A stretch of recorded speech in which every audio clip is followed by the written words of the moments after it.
सात संगत जी, श्रद्धा और प्रेम से कहना जी, धन निरंकार जी, धन निरंकार जी। सात संगत जी, दास आप जी सभी संत महात्माओं के चरणों के धूल के समान है। दास एक छोटी सी विचार आप जी सभी संत महात्माओं के चरणों में लेकर आया है। आशा है आप जी सभी संत महात्मा इस विचार को लास्ट तक जरूर सुनेंगे। सात संगत जी, इस मानव जीवन में सेवा का बड़ा ही महत्व है। सात संगत जी, सात संगत जी, सेवा से जुड़ने मात्र से ही मन का मैल खत्म हो जाता है। मन से सात संगत जी अहंगपन का भाव, मैंपन का भाव खत्म हो जाता है। सात संगत जी, सेवा सत्संग सुमिरन से अगर आत्मा जुड़ा हो तो सात संगत जी यह आत्मा सात संगत जी संतोष धन से तृप्त हो जाता है। सात संगत जी, फिर मन में कोई लालसा नहीं रहता कि हमें ये चाहिए वो चाहिए। सात संगत जी, मन की भटकने खत्म हो जाती है। मन यह चंचल मन सात संगत जी स्थिर हो जाता है। सात संगत जी, एक बार की बात है, एक नगर के राजा जो सात संगत जी अपनी प्रजा को गुलाम समझता था, बड़ा ही क्रूर बुद्धि का था। सात संगत जी, राजा साहब को धन दौलत का बड़ा ही अहंकार था, मैंपन का अहंकार था, बहुत सारे हीरे। अब राजा ही है तो सात संगत जी बात ही क्या, धन दौलत का बेशुमार। सात संगत जी, एक दिन की बात है, राजा साहब दुर्गम जंगल के रास्ते से होकर कहीं भ्रमण पर जा रहे थे। सात संगत जी, कुछ सैनिक भी साथ में थे। जब सात संगत जी आधे रास्ते गए, जंगल के रास्ते बड़ा ही घनघोर रास्ता था, चारों तरफ जंगल ही जंगल था। तो सात संगत जी बीच में जाने के बाद जो है एक भयंकर तूफ़ान आ गई। सात संगत जी, तूफ़ान इतनी तेज़ थी कि सभी एक दूसरे से जो है सभी का एक दूसरे से साथ छूट गया। सभी सात संगत जी आपस में भटक गए, किसी को कोई मिल ही नहीं रहा था।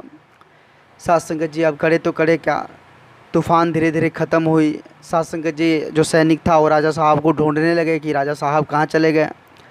सात संगत जी काफ़ी ढूंढे लेकिन राजा साहब नहीं मिला। अब करे तो करे क्या, अब राजा साहब भी सात संगत जी अकेले पड़ गए। सोचे कि हो सकता है सैनिक आगे बढ़ गए होंगे। वह भी सात संगत जी इस बहाने से आगे बढ़ने लगा। जब कुछ दूर आगे गया, जंगल से जब निकल गया, पर्वतीय इलाके में पहुंचा, तो सात संगत जी चारों तरफ कोई दिखाई नहीं दे रहा था। राजा साहब को भी सात संगत जी भय हो रहा था कि हम कहाँ आ गए। धीरे धीरे शाम भी हो रही थी। सात संगत जी जब शाम हो गई तो सात संगत जी एक दीपक जलता हुआ राजा साहब को नज़र आया।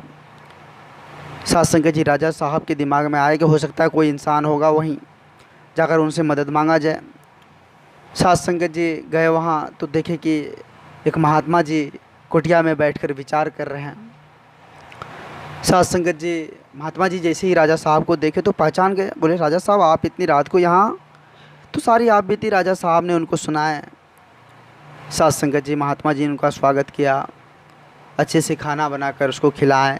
सात संगत जी रात को सोने के लिए एक खाट पर चादर बिछाकर राजा साहब को सोने के लिए दिए, खुद भी दूसरे खाट पर सोए। अब सात संगत जी, राजा साहब को रात में नींद ही नहीं हो रहा था। जो सात संगत जी सोफे गद्दे पर सोते थे नित दिन, उसको भला खाट पर कैसे नींद आएगी। सात संगत जी, राजा साहब इधर से उधर करते, नींद ही नहीं आता। लेकिन महात्मा जी बड़ा ही चैन का नींद ले रहे थे। यह सोचकर, यह देखकर, महात्मा जी का नींद को देखकर राजा साहब आश्चर्यचकित हो गए कि भाई महात्मा जी आखिर इतना चैन का नींद कैसे ले रहे हैं। सुबह हुई। सात संगत जी, राजा साहब महात्मा जी से पूछे, हुजूर हमें तो रात भर नींद नहीं आई इस कठोर खाट पर, लेकिन आप इतने चैन से कैसे सो रहे थे। सात संगत जी, महात्मा जी ने राजा साहब को बोले कि महाराज ये छोटी सी कुटिया मेरे लिए महल है, यह महल की समान है। परमात्मा कृपा से 2 वक्त की रोटी मिल जाती है, आनंद से रहता हूँ, प्रभु की गुणगान करता हूँ।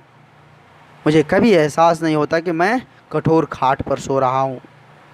सात संगत जी, राजा साहब की आंखें खुल गई कि असली जीना तो यह जीना है जब इंसान संतोष धन तक पहुंच जाए तो एक झोपड़ी भी महल के समान दिखता है।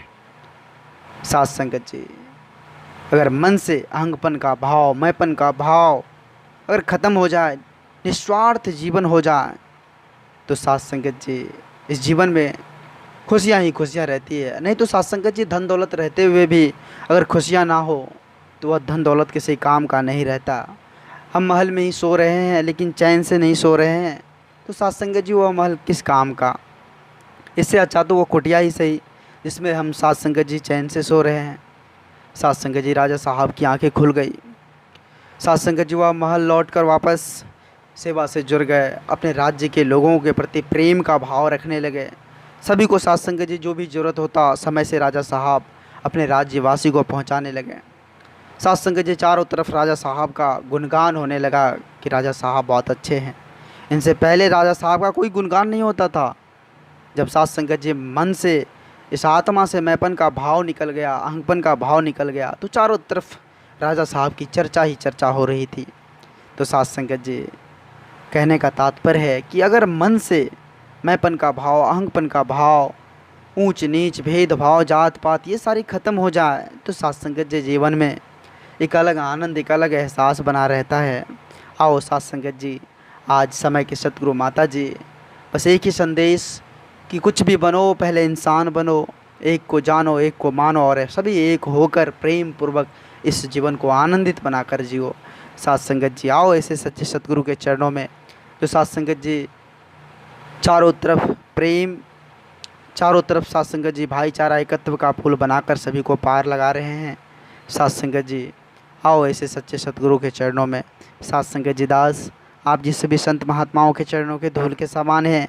दास इस चैनल के माध्यम से आप जैसे भी संत महात्माओं के चरणों में छोटी छोटी विचार लेकर आते रहता है। आप जैसे भी संत महात्माओं का भरपूर प्यार, भरपूर आशीर्वाद दास को मिल रहा है।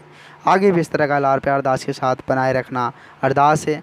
अगर ये छोटी सी विचार आप जैसे भी संत महात्माओं को प्यारा लगा हो, अच्छा लगा हो, तो साथ संगत जी सभी संत महात्माओं के बीच शेयर करें और दास के चैनल को सब्सक्राइब भी करें। साथ संगत जी एक बार सभी संत महात्मा मिलकर प्रेम और सत्कार से कहना जी धन्य निरंकार जी, धन्य निरंकार जी।